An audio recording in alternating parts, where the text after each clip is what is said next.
मैंने लोगों को मंदिर में जाते देखा है। वहां वे पता नहीं क्या तलाश करते हैं। अगर मंदिर में बैठे हुए लोगों की बातचीत सुने तो पता चलेगा कि वे क्या बात कर रहे हैं। साधु समझा रहे हैं, उनके आसपास बैठी हुई स्त्रियों की बातचीत सुने कि वे क्या बातचीत कर रही हैं। स्त्रियां इसलिए कह रहा हूं कि पुरुष तो अब साधुओं को सुनने जाते ही नहीं, इसलिए उनकी बात छोड़ दें। या जाते भी हैं तो कुछ अपनी पत्नी के पीछे चले जाते हैं, कुछ दूसरों की पत्नियों के पीछे चले जाते हैं। साधु से कुछ लेना देना नहीं होता। ये जो बैठे हुए लोग हैं, इनसे पूछे कि वहां किस लिए जाते हैं, क्या बात करते हैं, क्या सोचते हो। मंदिर में बैठकर, चर्च में भी बैठकर चिंतन क्या चलता है, मस्जिद में भी भीतर क्या होता रहता है। क्योंकि मस्जिद काम नहीं आएगी, वह जो भीतर हो रहा है वही काम आएगा। वेश्या के घर में भी बैठकर अगर भीतर दैवी आश्रित कोई बह रहा हो तो शायद परमात्मा तक पहुंच जाए। और मंदिर में भी बैठकर अगर भीतर कोई उल्टी धारा में जा रहा हो तो परमात्मा कुछ भी नहीं कर सकता, कोई उपाय नहीं है। आप कहाँ है, यह सवाल नहीं है। आपकी अंतर्धारा किस ओर बही जा रही है। मैंने सुना है कि एक साधु और एक वेश्या की एक साथ मृत्यु हुई, एक ही दिन। आमने सामने घर था। मृत्यु के दूत लेने आए तो दूत बड़ी मुश्किल में पड़ गए। उन्हें फिर जाकर हेड ऑफिस में पता लगाना पड़ा कि मामला क्या है, क्योंकि संदेश में कुछ भूल मालूम पड़ती है। साधु को ले जाने की आज्ञा हुई है नर्क और वेश्या को आज्ञा हुई है स्वर्ग।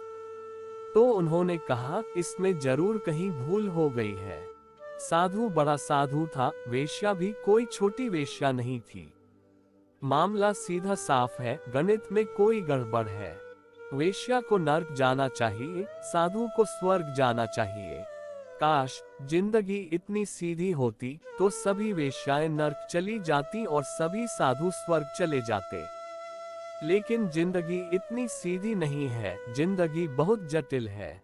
ऊपर से पता लगाकर लौटे, खबर मिली कि वही ठीक आ गया है, वेश्या को स्वर्ग ले आओ, साधु को नर्क। उन्होंने पूछा, थोड़ा हम समझ भी लें, क्योंकि हम बड़ी दुविधा में पड़ गए हैं।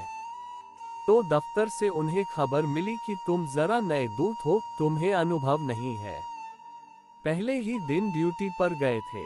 पुरानों से पूछो, यह सदा से होता आया है, यही नियम है। फिर भी उन्होंने कहा थोड़ा हम समझ लें। तो पता चला कि जब भी साधु के घर में सुबह कीर्तन होता तो वेश्या रोती अपने घर में। सामने ही घर था, रोती रोती इस मन से कि मेरा जीवन व्यर्थ गया। कब वह क्षण आएगा सौभाग्य का कि ऐसे कीर्तन में मैं भी सम्मिलित हो जाऊं।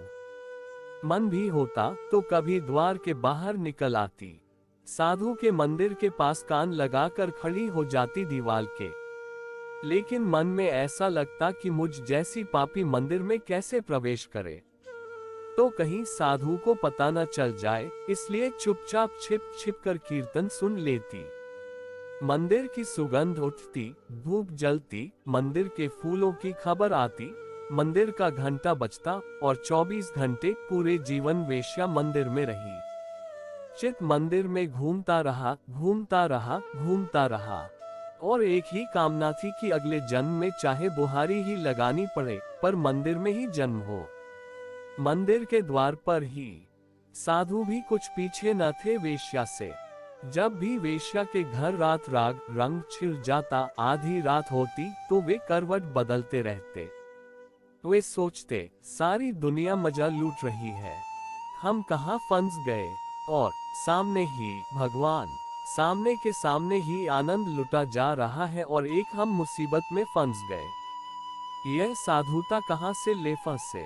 कई बार भाग जाते निकलकर घर से, वेश्या के घर का चक्कर लगा आते। भीतर घुसने की कोशिश भी करते तो हिम्मत न होती कि मैं साधु भीतर कैसे जा सकता हूँ, कोई देख न ले। वेश्या मंदिर में रही, साधु वेश्यालय में रहे। देखा किसी ने नहीं यह, क्योंकि यह घटना भीतर की है और जो बाहर से तौलते हैं वे नहीं देख पाएंगे।